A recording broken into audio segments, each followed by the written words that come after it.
Man who embarrassed the Huffington Post with hoax article loses job after outlet tracks him down at work.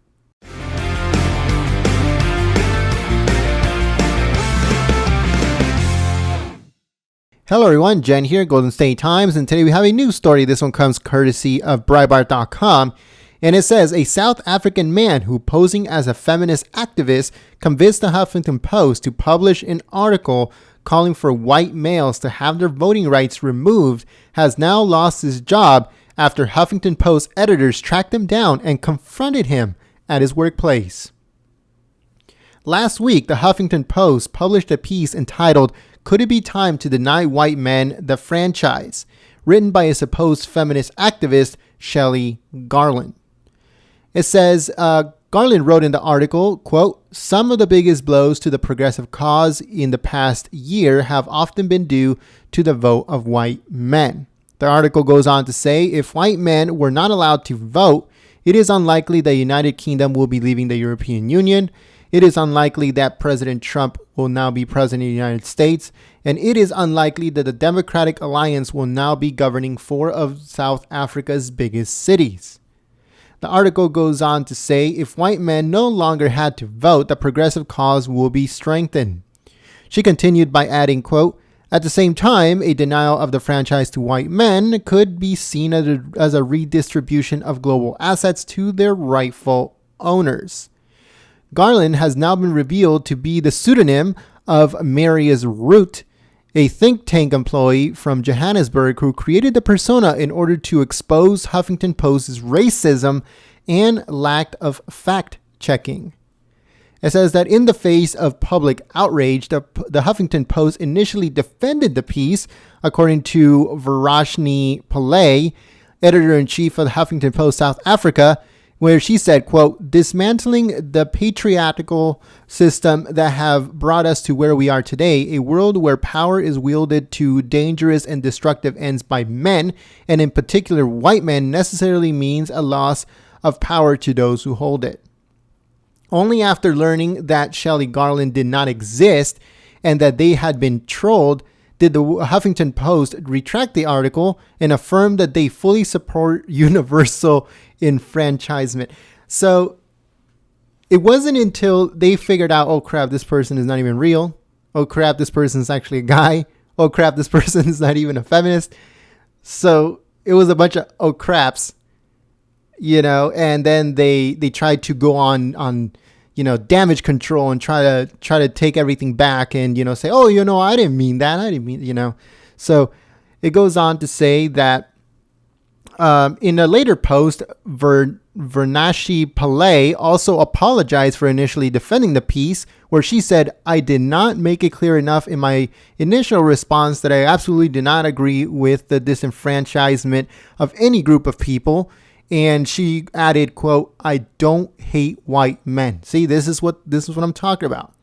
They go on damage control. They say, "Oh no, my racist comment, my sexist comment that I made just a few seconds ago or a day ago did not mean anything. I did not mean that. I meant, oh yeah, I don't believe in disenfranchisements of any groups. I love white people, like, oh, I have white friends, So that's what they do.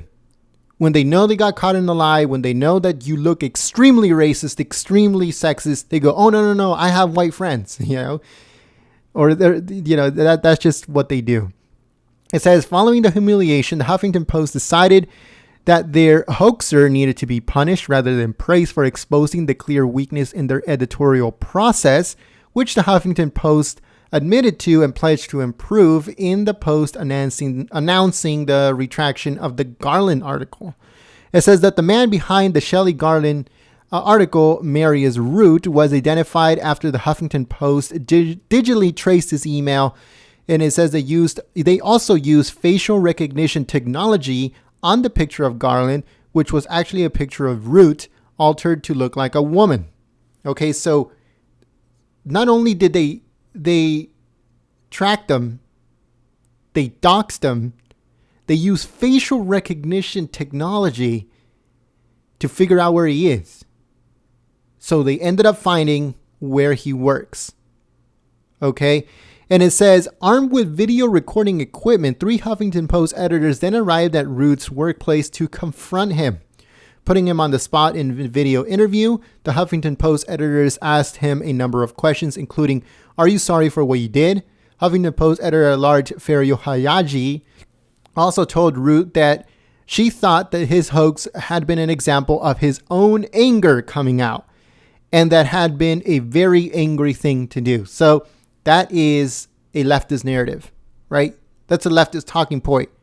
You came out and said this, or you don't believe in this because you're angry.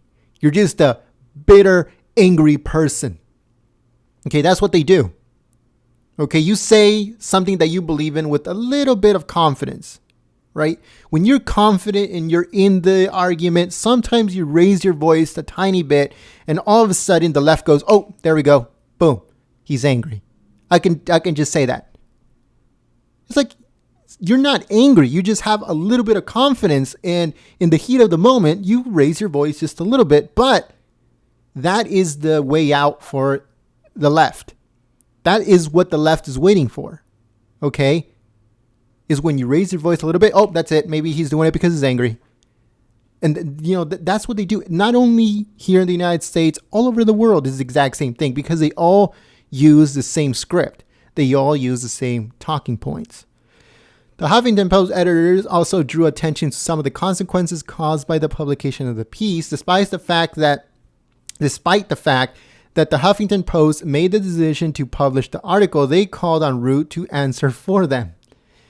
And they said, did you think that this might, if it were published, might lead to a racial discord or might harden attitude on both sides? It goes on to say that it's led a white Twitter outcry. If led to some terrible things being said about South Africans across the board, terrible thing being said personally about our colleagues and the title we work for. Okay, so what they're doing now is they're blaming him for their own mistakes. Okay, this is another leftist tactic. Everybody else is to blame except themselves. I put up an article regarding Hillary Clinton in this new book that came out called Shattered. And Hillary Clinton did the exact same thing where she blamed Podesta, she blamed Comey, she blamed mainstream media, she blamed Russia, she blamed Trump, she blamed white people, she blamed white men, she blamed white women. Okay, she blamed every single person except herself. And this is the exact same thing they're doing. Right? All he did was create a fake article, dressed up like a woman, or, photoshopped himself as a woman, and send it to them. They weren't supposed to upload it. They weren't supposed to publish it, but they did. That is their own fault, not his. They could have easily said, oh yeah, whatever, this article is no good.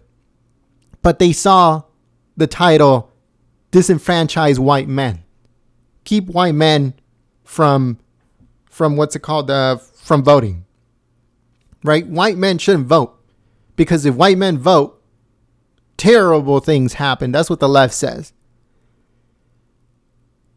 So Huffington Post is now going on full damage control, and they're blaming this guy because they're being called fake news, because people are laughing at them and saying, hey, you know what? You guys are posting fake articles now. And they have for a very, very long time.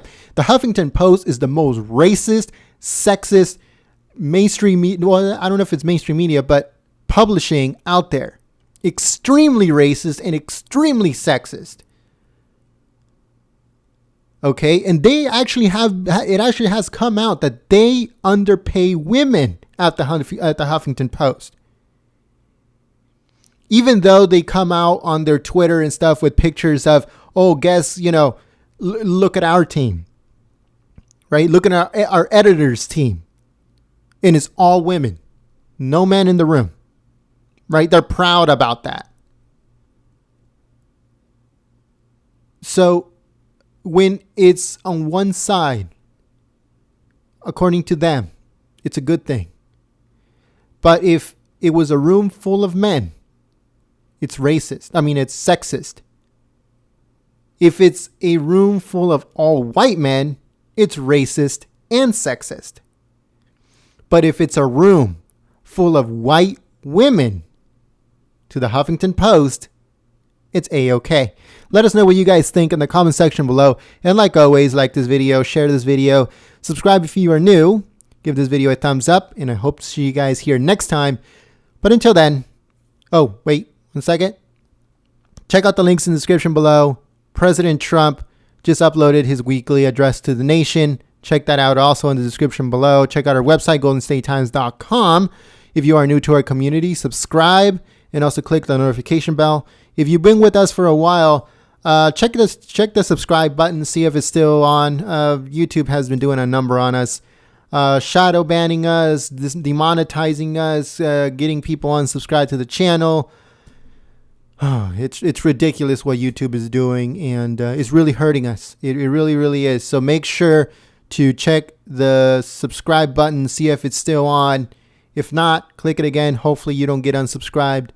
And like I said, check out our previous videos, smack a like on this one, and share it on social media. Send it to the Huffington Post, and let them know that they're fake news. 100% racist, sexist, fake news. Thank you very much, folks. See you guys soon. Peace.